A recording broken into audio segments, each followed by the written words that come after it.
आज हम सब लोग बहुत कुछ कह सकते हैं कि मैं इसलिए जीतता हूं, विधायक जी इसलिए जीतते हैं, वेद प्रकाश जी इसलिए जीतते हैं। लेकिन 2014 के बाद भारतीय जनता पार्टी के कार्यकर्ता के रूप में जिसने विजय प्राप्त की, हम डंके की चोट पर कहते हैं कि हमें जिताने में जितना योगदान हमारे संगठन का है, उतना ही आशीर्वाद मर्यादा पुरुषोत्तम भगवान राम का भी हम सब पर है।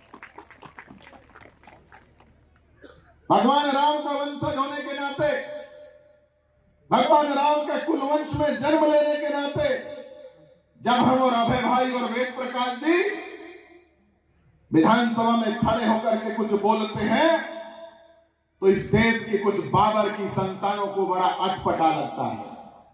लेकिन हम छाती ठोक के कहते हैं ये भारत है, हम भरतवंशी हैं, हम भगवान राम के वंशज हैं। ये देश जिसने भारत माता को अपनी मां माना है, ये देश जिसके आराध्य भगवान राम है, ये देश जिसके आराध्य भगवान कृष्ण है, इस देश के अंदर रहने वाला प्रत्येक वासी भगवान राम को आराध्य कहेगा।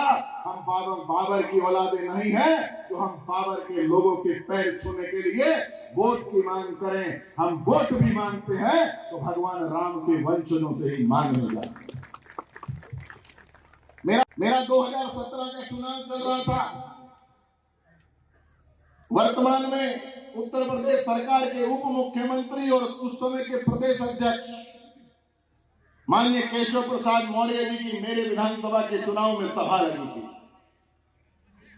मैंने उस सभा में सामने बैठी जनता से भारत माता की जय का नारा लगवाया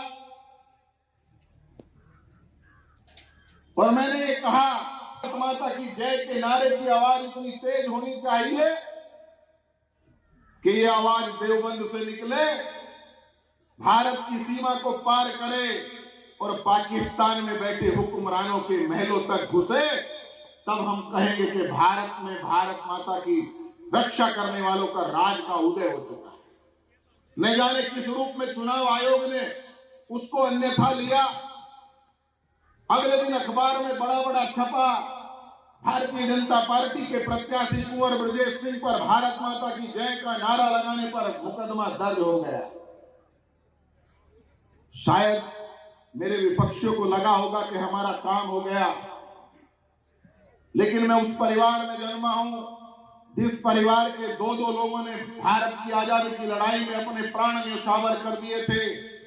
मैंने अगले दिन फिर एक बड़ी सभा में कहा, अगर भारत माता की नारा लगाने में 1 लाख मुकदमे भी लगेंगे तो मैं मुकदमे लगवाऊंगा, लेकिन भारत माता की जय का नारा ऐसे ही लगाता रहूंगा।